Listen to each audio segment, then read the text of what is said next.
Everything changed for Hudson Taylor the moment he surrendered his life to Christ.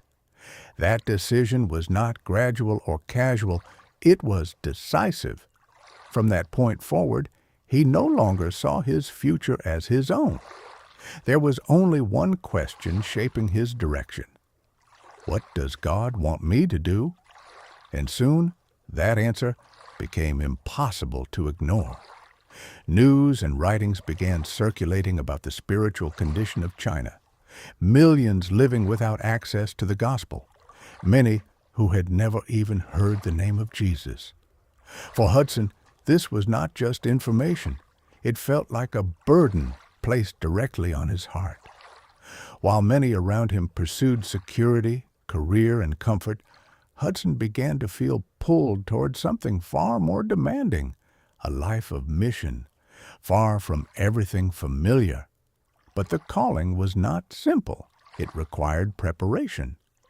So he moved to London to study medicine, not for status, but for purpose. He understood that if he was going to reach people in a distant land, practical skills would become a bridge for the gospel. Healing bodies would open doors to speak to hearts. Yet what made Hudson different was not just what he was learning. It was how he was learning to live. He began forming a life of dependence on God in very real terms. Instead of relying on stable income or predictable provision, he chose a path where trust had to be daily and personal. There were moments when resources were scarce, even for basic needs. But over and over again, he saw provision arrive in ways he could not explain through circumstance alone. To many, this approach seemed risky. To Hudson, it was training, a shaping process, teaching him that if he was going to serve God in China, he would have to trust God completely in China. Then came the moment of departure. In 1853, at just 21 years old, Hudson Taylor set sail for China. There was no security waiting for him there, no promise of success, only conviction. The voyage itself was dangerous and unpredictable. Storms threatened the ship, and at one point, disaster nearly struck when the vessel drifted dangerously close to destruction along unfamiliar coastlines. In those tense moments, while others worked frantically, Hudson turned to prayer. And somehow, the situation changed. The ship was spared. It was a quiet confirmation at the beginning of a very long journey. His steps were not being taken alone. When Hudson finally arrived in China, the reality was overwhelming. He stepped into a world shaped by conflict, cultural distance, and instability. A civil war was raging across parts of the country, and daily life was marked by uncertainty. Most foreign missionaries at the time stayed within protected coastal areas, maintaining familiar lifestyles and distance from local communities. But Hudson felt constrained by that approach. He believed the message he carried required closeness, not separation. So he made a decision that would set him apart.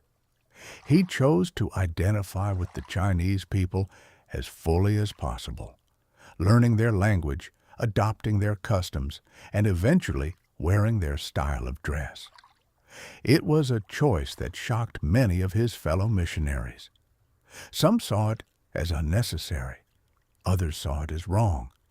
But Hudson was not trying to preserve reputation. He was trying to remove barriers. He believed that if people saw him as an outsider, they might never truly hear the message he carried. But if he came among them as one of them, perhaps the door would open. And it did. For the first time, many locals began to listen not to a foreign voice above them, but to someone standing among them. Still, this path was not easy. Sickness became a constant companion. The climate, food, and conditions took a toll on his health. There were times he was physically weakened to the point of near collapse, loneliness was just as heavy.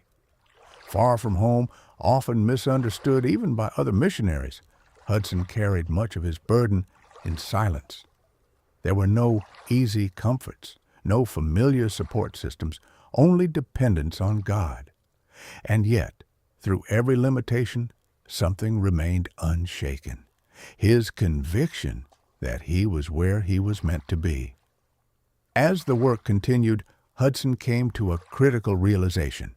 If the mission was to reach beyond the small coastal enclaves, it needed to move deeper into the country, into places where no sustained Christian work had ever gone. That conviction led to a major turning point. In 1865, he established the China Inland Mission.